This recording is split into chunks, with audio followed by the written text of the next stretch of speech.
खुशामदीद नाजरीन, मेरा नाम है वकास हबीब राना। आज का हमारा एजेंडा काफ़ी लंबा है, काफ़ी ज़्यादा खबरें हैं और काफ़ी इंटरेस्टिंग खबरें हैं। तो शुरू करते हैं। साद रिजवी साहब की जो कब्र है उसके बारे में बातचीत हो रही कि उनको मुंतकिल किया जा रहा है लाहौर से, लेकिन उस पर आज़मा बुखारी पंजाब की इंफॉर्मेशन मिनिस्टर जो हैं उन्होंने बात की है, तो वो भी आपके साथ शेयर करेंगे। इसके अलावा साद रिजवी के साथ या साद रिजवी को जिन लोगों ने पैसे भेजे उनमें से इनफैक्ट उनमें से क्या जो 3800 लोग हैं उनके अकाउंट्स फ्रीज कर दिए गए हैं। मरियम नवाज ने बुलेट प्रूफ शीशा इस्तेमाल किया या नहीं किया, उस पर सवाल उठाए गए। आपको उसके बारे में भी डिटेल्स बताएंगे। इसके अलावा नाजरीन, मोहसिन नकवी साहब की मुलाकात हुई है मुफ्ती मुनीब के साथ कराची में। वहाँ पर क्या डिस्कस हुआ है मोहसिन नकवी साहब का।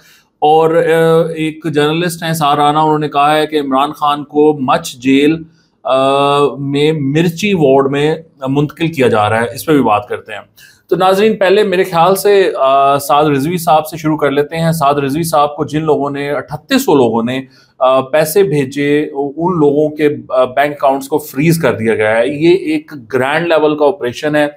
एक ग्रैंड लेवल पे पंजाब गवर्नमेंट ने जो कार्रवाई की है उसकी डिटेल्स शेयर की हैं। और जो बड़ा सवाल चल रहा था कि खादिम हुसैन रिजवी साहब की जो कब्र है उसको मुंतकिल कर दिया जाएगा लाहौर से, उसके ऊपर भी आज़मा बुखारी ने कहा कि हमारा ऐसा कोई प्लान नहीं है, हम ऐसी कोई हरकत नहीं करने जा रहे, और जो लोग ये बातें फैला रहे हैं वो गलत फहमियाँ फैला रहे हैं। इसके अलावा उन्होंने बताया कि 95 बैंक अकाउंट्स और मसरूका और गैर मसरूका जायदाद सील कर दी गई है। यानी साद रिजवी साहब के पैसे जिन्होंने पैसे भेजे उनके 3800 अकाउंट्स भी वो कर दिए फ्रीज, और साद रिजवी साहब के 95 अकाउंट्स भी फ्रीज कर दिए गए हैं। उन्होंने ये भी बताया कि कितनी जी 330 मसाजिद टेक ओवर किए हैं पंजाब गवर्नमेंट ने, और उनका इंतज़ाम अहले सुन्नत वल जमात के हवाले कर दिया जाएगा।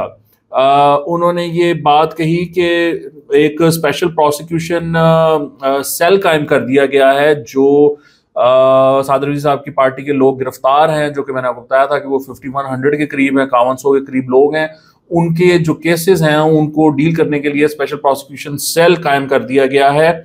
और ये मामलात हैं जो कि अपडेट आई है वहाँ से।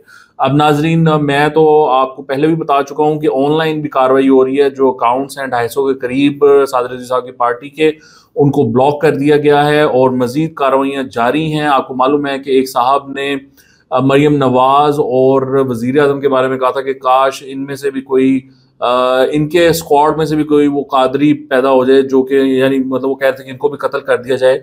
और उन साहब को भी गिरफ्तार कर लिया गिलगित से, उनके खिलाफ भी पर्चा बन गया। आई थिंक उनकी भी वीडियो आ गई हुई है। तो इन चीज़ों से इज्तनाब करें। ये सारी सियासत है, सियासत के मामला से आकर अपनी ज़िंदगियाँ बर्बाद ना किया करें। तो इससे इज्तनाब करें। मतलब माननी है तो मान लें, नहीं माननी तो जो लोग भुगत रहे हैं फिर आपको भी उन चीज़ों में पड़ना पड़ेगा। अच्छा नाजरीन, ये एक बड़ी बात चली कि किसी ने कहा कि मरियम नवाज की मरियम नवाज बुलेट प्रूफ शीशे के पीछे छुप गई, ये खान की तस्वीरें लगाकर कहती थी गीदड़।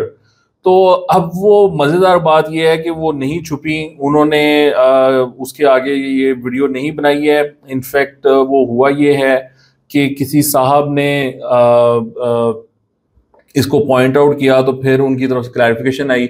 ये आप वीडियो देख सकते हैं कि ये बेसिकली मरियम नवाज खड़ी तकरीर कर रही हैं और उनके पीछे एक बूथ बना हुआ है जहां पर के जो शहरी हैं, जो मुतासरीन हैं, उनको कैश दिया जा रहा है।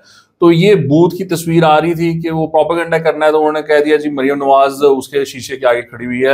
हालांकि ऐसी बात नहीं है। ये आप देख सकते हैं कि ये बूथ उनके पीछे बना हुआ है, शीशा उनके पीछे है, आगे नहीं है। अच्छा नाज़रीन, ये एक बड़ी इंटरेस्टिंग बात है। सार राना साहब हैं, हुज अ जर्नलिस्ट, उन्होंने बयान दिया है कि इमरान खान साहब को मच जेल में मुंतकिल कर दिया जाएगा, जो कि बलूचिस्तान में है, और उसमें भी कोई मिर्ची वार्ड है वहां पर मुंतकिल किया जाएगा। अब आई डू नॉट नो ये मिर्ची वार्ड क्या है और उसकी क्या हिस्ट्री है और उसका नाम कैसे पड़ा मिर्ची वार्ड, लेकिन सार राना साहब ने जरा सनसनी पैदा करने के लिए कहा है कि मच जेल के मिर्ची वार्ड में इमरान खान साहब को मुंतकिल कर दिया जाएगा।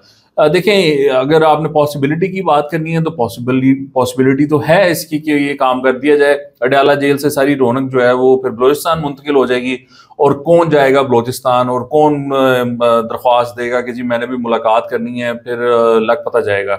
کورٹس اس معاملے میں پھر کیا کریں گے؟ ظاہری بات اگر یہ کام کر دیا جاتا ہے تو پھر عدالتوں میں جائیں گے، پارٹی بھی جائے گی، بہنیں بھی جائیں گی عمران خان صاحب کی، اور وہاں جا کر وہ التجا کریں گے کہ عمران خان کو واپس لایا جائے۔ آئی ڈونٹ نو کورٹس کیا ڈیسیژن لیتی ہیں، مجھے نہیں لگتا وہ انٹروین کریں گی اس معاملے میں۔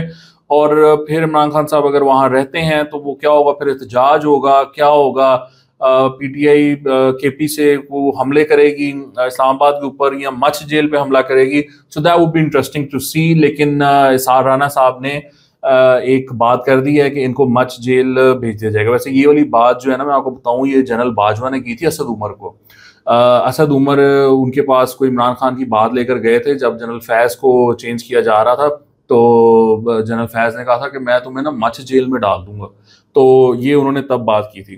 اچھا جی، اس کے علاوہ یہ ہے کہ محسن نقوی صاحب ملے ہیں مفتی منیب کو، اور یہ آپ ویژولز دیکھ سکتے ہیں، مفتی منیب سے بڑی پیاری ملاقات ہوئی ہے، جپیاں شپیاں ڈالی ہیں۔ محسن نقوی صاحب نے ان کو اشور کرایا ہے کہ کسی بھی مسجد کی ایک تو بے حرمتی نہیں کی جائے گی، کوئی مسجد گرائی نہیں جائے گی، اور تمام مساجد کا جو کنٹرول ہے وہ اہل سنت والجماعت کو دے دیا جائے گا، یعنی مفتی منیب صاحب اور ان کی جو ہے اہل سنت والجماعت کی جو جماعتیں ہیں ان کو دے دیا جائے گا، اور وہ اس کو چلائیں، پیسفلی چلائیں، لیکن کسی کو یہ اجازت نہیں دی جائے گی کہ وہ وائلنس کرے، اسٹیٹ کے خلاف کھڑا ہو جائے، یا پھر وہ فتوے دیتا پھرے، یا پھر وہ لوگوں کی جانوں کو نقصان پہنچانے کی نیت رکھتا ہو اور اس پہ عمل کرتا ہو۔ یہ ان کو جس کو آپ کہتے ہیں نا کہ پیرالل جسٹس سسٹم اسٹیبلش نہیں کرنے دیا جائے گا کہ اس پہ توہین رسالت کا لگا دو، اس پہ توہین قرآن کا لگا دو، اور پھر وہ بندہ لگا گیا، تو اس طرح کا معاملہ نہیں کرنے دیا جائے گا۔ یہ حق ریاست کے پاس ہے اور ریاست ہی پریکٹس کرے گی۔ تو یہ مفتی منیب صاحب سے بات ہوئی ہے، ان کے سارے مطالبات ان کو سیٹسفائی کر دیا گیا تاکہ ان کی طرف سے کوئی احتجاج وغیرہ نہ ہو، اور حکومت جو ہے سعد رضوی صاحب کی پارٹی کو سکون سے ڈیل کر لے۔ یہ بیسیکلی اس کے پیچھے اسٹریٹجی ہے جو کہ کارآمد ہے۔ اب اس میں دیکھتے ہیں کہ مفتی منیب صاحب وغیرہ کی طرف سے کوئی اس میں ریاکشن آتا ہے یا نہیں آتا ہے۔ اس کے علاوہ ناظرین، انڈیا نے بی سی سی آئی نے محسن نقوی سے دوبارہ رابطہ کیا ہے اور ان کو کہا ہے کہ بھائی ہماری وہ ایشیا کپ والی ٹرافی تو دے دو، ہم جیتے ہوئے ہیں۔ تو محسن نقوی نے کہا ہے کہ آپ اپنا کوئی پلیئر بھیجیں، ایک سیریمنی کرتے ہیں، اور اس سیریمنی میں اس کو ٹرافی دے دیتا ہوں، تو مسئلہ ختم۔ اب ظاہری بات ہے، آپ کو پتہ ہے کہ بی سی سی آئی اور انڈین ٹیم نے ایشیا کپ کے فائنل کے بعد یہ سٹانس لیا تھا کہ ہم محسن نقوی سے ٹرافی نہیں لیں گے، تو محسن نقوی صاحب اپنے بات پہ قائم ہے، وہ کہہ رہے ہیں کہ آقا تسی لینی ہے تو میرے کو لینی ہے، نہیں تو تانوں کوئی نہیں ملنی۔ تو یہ سچویشن ہے محسن نقوی کی طرف سے، and I hope that he stays with this position, and if BCCI wants to get the trophy, then they should come, bring a player or two, hold a ceremony and get the trophy from Mohsin Naqvi. تو پھر ہی مزہ آئے گا انشاءاللہ، اور ایسا ہی ہوگا۔ تو ناظرین، یہ ہیں ابھی تک کی اپڈیٹس۔ آپ کو دیکھنے کا بہت شکریہ، خدا حافظ۔